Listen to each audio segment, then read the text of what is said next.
साहित्य प्रेमी मानक मोर नमस्कार। भाव फास्ट टाइम पढ़ुची आ समय कविता पढ़ी भी पारे बहुत मन धौली दर्शन पढ़ुची।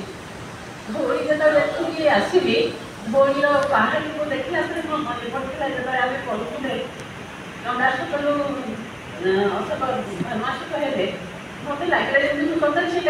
ठीक निजे करें टाइम पचारे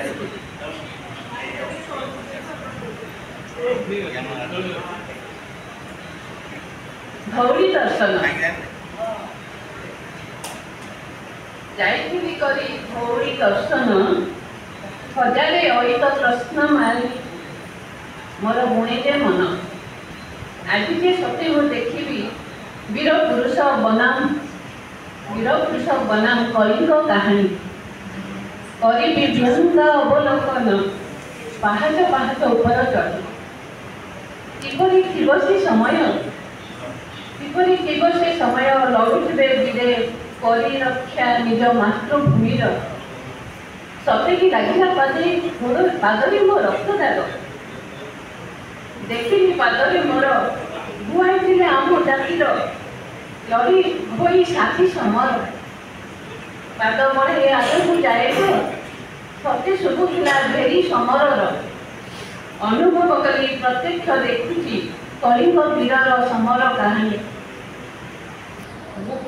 बुलु बुलु धौली दिशुला मते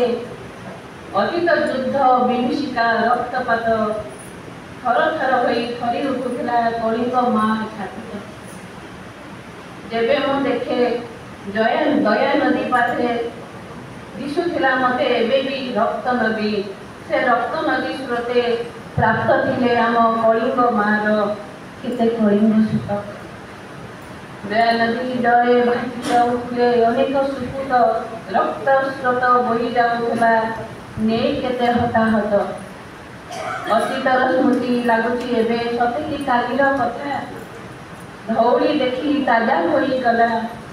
कलिंग समर कथा फेरे मु देखी शांति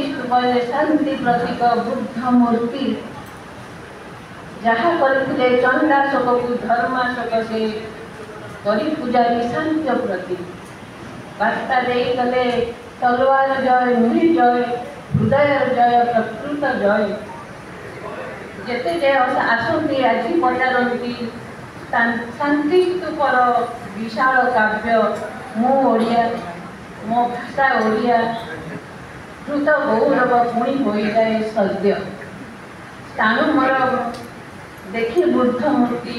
मने पड़ुला अमर बुद्ध बाणी बुद्धं शरणं गच्छामि संघं शरणं गच्छामि धर्मं शरणं गच्छामि।